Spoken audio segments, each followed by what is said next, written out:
Бардык тармактар сыяктуу эле медицинада дагы жылдар өткөн сайын жаңы өзгөрүүлөр пайда болууда жана бул элдин саламаттыгын жакшылоо боюнча жаңы мүмкүнчүлүктөрдү берет. Айта кетсем, 10 жыл эле мурдагы дарылануу ыкмалары менен азыркыны салыштырып көрсөк, көп жаңы дары-дармектер, ыкмалар пайда болгон. Андыктан кубанычыбыз керек бул үчүн. Медицинада ошол дарыгерлер ар бир пациентке кароодо системаларга бөлүп карайбыз. Мисалы, нерв системасы деп бөлөбүз, эндокринологиялык системага бөлүнөт, тамак сиңирүү органдарынын системасы, сийдик бөлүп чыгаруу органдарынын системасы деген сыяктуу топ-топко бөлүп карайбыз. Ошол системалардын бирөөсү тамак сиңирүү органдарынын системасы. Буга билесиздер, ооздон башталып барк тишке чейинки бардык органдар кирет. Турба салыштырсак болот аны узун бир. Ага кошумча боор, өт жана ашказан астындагы без дагы тамак сиңирүүгө катышат жана ошол система катарына кошулат деп айтсам да туура эле болот.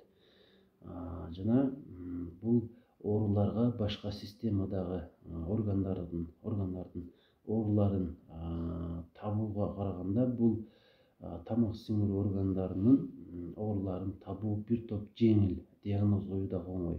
Пациент менен сүйлөшүп отуруп эле көп нерсени аныктап коюуга болот. Жана өтө дыккат мамиле катары ошол объективдүү инструменталдык лабораториялык текшерүүлөр дагы жүргүзүлөт. Негизи жакшы опрос жүргүзүп, жакшы сүйлөшүп эле дарылоо ыкмасын жүргүзүп берсе деле болот. Бирок ошончолук жакшы объективдүү, субъективдүү ыкмалар менен текшергенде дагы кээ бир ооруларга диагноз кое албай калышыбыз мүмкүн. Азыркы учурда муну биз функционалдык бузулуу деп айтабыз. Функционалдык бузулуу бул органикалык оору эмес, бул көбүрөөк психологиялык жагына ыктап кетет. Эмнеге десеңиздер, органикалык ооруда, мисалы, ашказан ооруй турган болсо, гастрит дешибиз мүмкүн, же ашказан жарасы болушу мүмкүн, андыктан кийин гиповиденит болот, эзофагит болушу мүмкүн, кызылөңгөч, жана дагы колит болушу мүмкүн. Ушул сыяктуу кайсы бир органдын оорусу болсо, ошого ылайык диагноз коюлат. Ал эми бул учурда функционалдык бузулуу учурунда туура диагноз жок, анткени эч кандай жабыркоо жок кайсы бир органда. Бирок ошол эле органдар жабыркагандагы симптомдор катталат. Бул учурда дарыгерден эмне талап кылынат?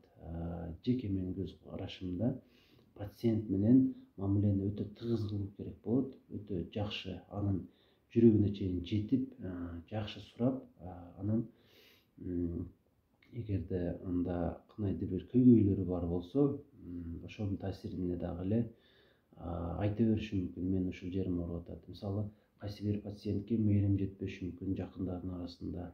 Аны болсо мээрим күтүү катары кайсы бир жеринин ооруп атканын көрсөтүшү мүмкүн. Эгерде ушундай болуп аткан учурда кайсы бир дарыны жаза турган болсок деле, ал аз убакыттан кийин башка, мисалы, бөйрөгүм ооруп атат деп айтышы мүмкүн, жүрөгүм ооруп атат деп айтышы мүмкүн. Бул ага мүнөздүү эле белги болуп кала берет.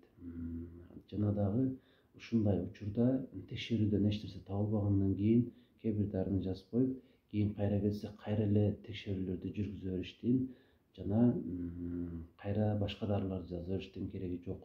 Эгер бир эле дарыгерге барып аткан болсо, бул анын психологиялык абалына ого бетер күчтүү терс таасирин тийгизип, чындап эле өлүп калышы мүмкүн. Андыктан бизден өтө кылдыктык талап кылынат. Бирок эскертип кое турган нерсе, ошол кайсы бир органдын органикалык бузулушу менен, кадимгидей эле оорушу менен, мисалы гастрит деп атпаймынбы, ушундай гастрит менен функционалдык бузулуунун ошол гастриттеги сыяктуу эле симптом, экөөдө тең бир эле симптом болушу мүмкүн. Ошол эле учурда бул учурда же функционалдык бузулуу болуп атат, же гастрит болуп атат. Айтайын дегеним, бул диагноз коюуда өтө кылдат болуш керек болуп атат. Эгерде функционалдык бузулуу анык болгон болсо, ага эч нерсе сунушталбайт деле дээрлик.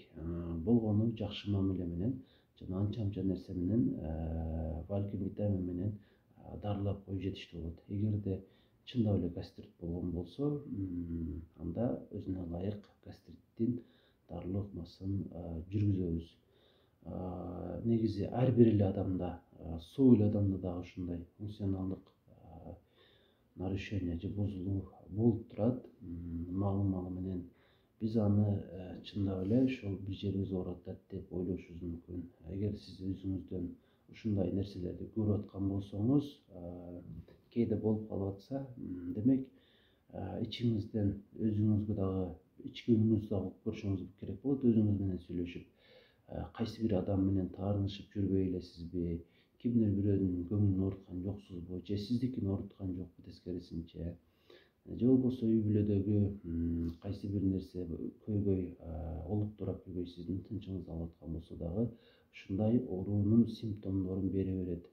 Дарыгерге барыштан мурда айтайын дегеним, кылдат өзүңүздүн социалдык абалыңызга же болбосо дагы моралдык учурдагы абалыңызга бир топ маани берип коюшуңуз керек болот. Сизде баары жакшы болсо, маанайыңыз дагы жакшы, жакындарыңыз менен болгон мамиле дагы жакшы болсо, сизди бир гана оору кыйнап аткан болсо гана дарыгерге барсаңыз, ал сизге өзүнүн туура кеңешин берет албетте. Жана бул мен айтып аткан функционалдык бузулуу бир гана тамак сиңирүү органдарында эмес, башка органдарда дагы болуп калышы мүмкүн. Андыктан ушул айтылган сөздөргө бир аз көңүл буруп койсоңуз, сиз үчүн албетте аз болсо да пайдасы тиет деп ойлойм.